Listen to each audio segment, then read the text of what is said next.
The topic I chose for this presentation is technology for students with learning disabilities. I really enjoyed researching this topic because it gave a lot of insights on what students need to succeed to make up for their deficits. It was interesting to find out the different modes of communication and the laws that protect those individuals that need to have that assistive technology in the classroom and in the community, and also what research has proven how and why those individuals need that assistive technology.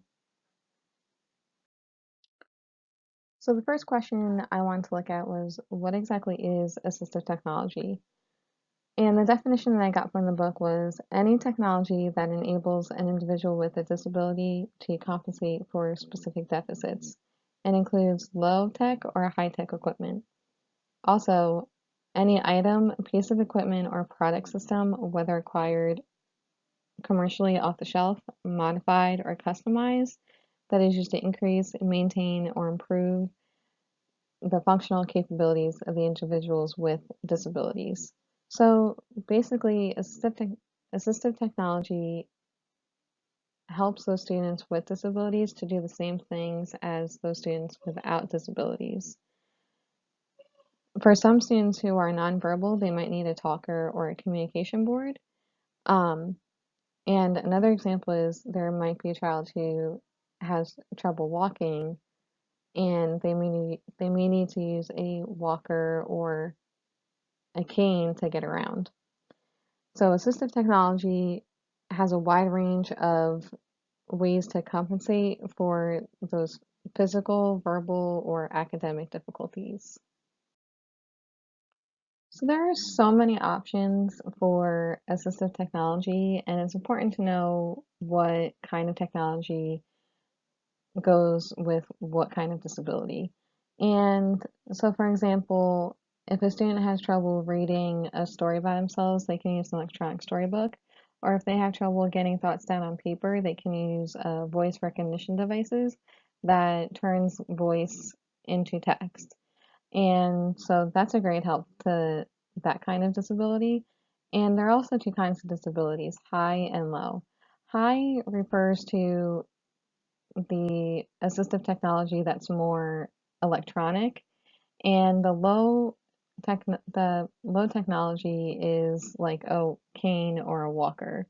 Um, and in today's world, it's not uncommon to use these forms of technology even when you're not realizing it. I mean, if you look at your cell phone, Siri helps you with anything, and you can tell her to send a text if you're driving, which you really shouldn't do, but that's a form of assistive technology. So we use it when we don't even know it. And that's another key point that I wanted to make throughout this presentation is that we use assistive technology in everyday life. And these students need it to be successful in everything that they do. So who exactly benefits from assistive technology? There are many different classifications in the field of special education, and it's our job as teachers to know what kinds of assistive technologies there are to offer those students who have disabilities, and some of them may be deaf and hard of hearing, they may have a learning disability, they may be nonverbal, they may have autism, or they have speech impairments, they may have physical disabilities, or they may be blind or have visual impairments. And it's our job to be able to know what kinds of technology to offer these students so they do see their full potential and they do succeed in the classroom. Because without their assistive technology, they're not going to realize it within themselves that they can be successful in school. The next topic that I wanted to research was the law and how it plays into special education and in the community. First, the Americans with Disabilities Act, which was passed in 1990, is a federal law that is to ensure the rights of individuals with disabilities to non-discriminatory treatment. And basically, the ADA protects those who have disabilities to be able to have full access to the community and transportation. And it ensures that all public places have accommodations to meet those needs of the individuals with disabilities. So if you ever go to a play, most theaters offer assistive hearing devices that helps those who are deaf or hard of hearing hear the play through a hearing aid. And they're dis they're usually displayed somewhere in the lobby or on a website before you go. And by law, they have to provide that. And also, there's Braille wherever you go. There's Braille outside of a restroom, or some restaurants that may have Braille menus, just like Starbucks or Wendy's. And a lot of restaurants are following suit. The next law is the Assistive Technology Act, which passed in 2004, and it recognizes the need for persons with disabilities to access and use technology devices and provided funding to support assistive technology. And so schools should have in their budget to offer any devices or services that those students who need certain technology to succeed in school.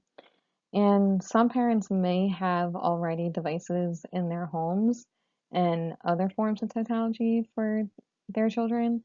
So it's imperative as teachers to communicate with parents of what kinds of assistive technology they already have or may not have access to, and they can help them with that.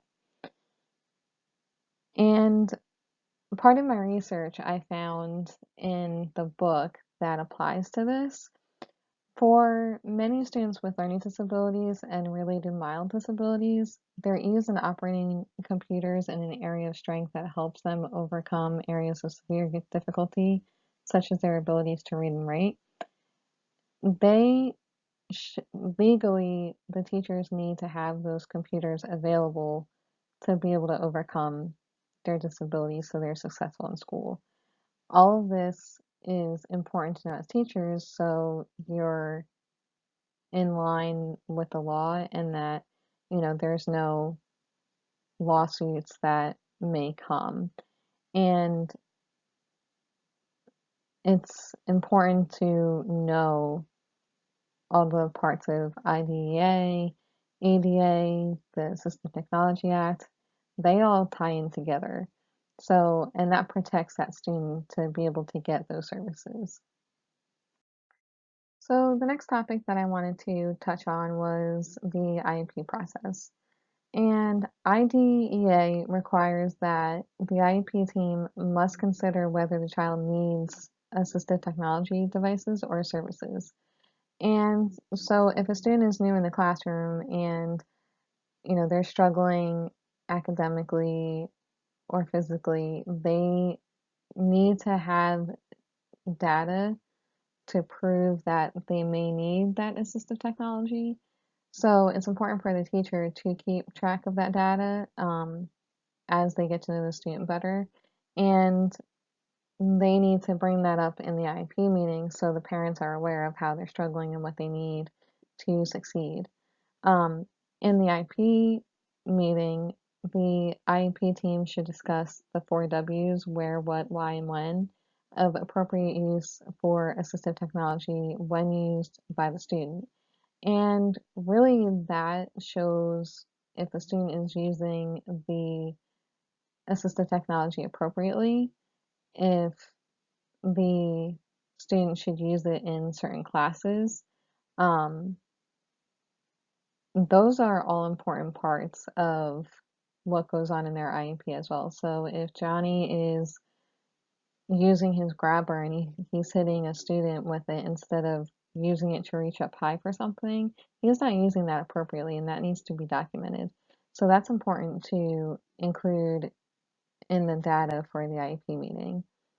Also, the IEP should describe the nature of the child's disability and the required assistive technology devices and services. So it should describe what the child's disability or what they're struggling with is and what kind of technology or services they need in order to change the behavior or improve their skills. And all of this needs to be documented and shown into the IEP so that the parents are aware and that other teachers, like physical education teachers, art teachers, anybody on the IEP team need to know.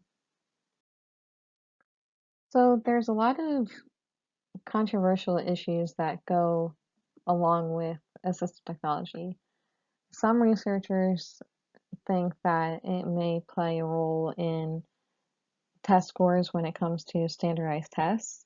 Um, some look at it as more of a crutch to use assistive technology and not really making the student improve their skills, by themselves without assistive technology. And they're not realizing that there are things that are holding them back, that there are issues that are not allowing them to do that. And the assistive technology will help them overcome that. And so it's important to understand all the aspects of the nature of the disability before having that argument. And also, there is a really interesting article that I found that it asked questions and then it had answers, and it really helped open up my eyes what kind of conflicts are going on with assistive technology. And I really enjoyed the research part and finding these articles because I actually found myself getting riled up about it. Um, But my favorite one that I found was that today research tells us that assistive technology can be a tool to help children acquire the more difficult concepts in which they can understand. And that piece is really the positive outlook of the purpose of assistive technology. So, you ever hear the expression, there's an app for that? This plays a huge role in assistive technology, and I loved researching the different apps that are available, the different kinds of devices that are available, and it really showed what technology has come to be a part of, and it plays an essential role in a lot of people's lives. Um, There's so many different kinds of apps, like Go Read, and I actually really liked the way that Google Play had their description, and it says you can use Go Read with or without TalkBack and enjoy reading Bookshare books with useful features that make reading accessible to people with visual, physical, and learning disabilities. A lot of app descriptions don't tie into all of those different classifications, so I thought that was interesting. There's a app called Moody Me, and it shows all the different types of emotions for those nonverbal students. And also, FaceTime is good for the deaf and hard of hearing if they want to use their sign language. And there's just so many more apps out there that I can go on forever, but they all help us in some way every single day. So we all have our aha moments when we are doing an assignment or we're working on something. And I had one the other day, and I was like, autocorrect, that is a form of assistive technology. Sometimes it doesn't follow through, as you can see with the two examples that I've displayed. So sometimes it doesn't work the way that we want to, but it is there.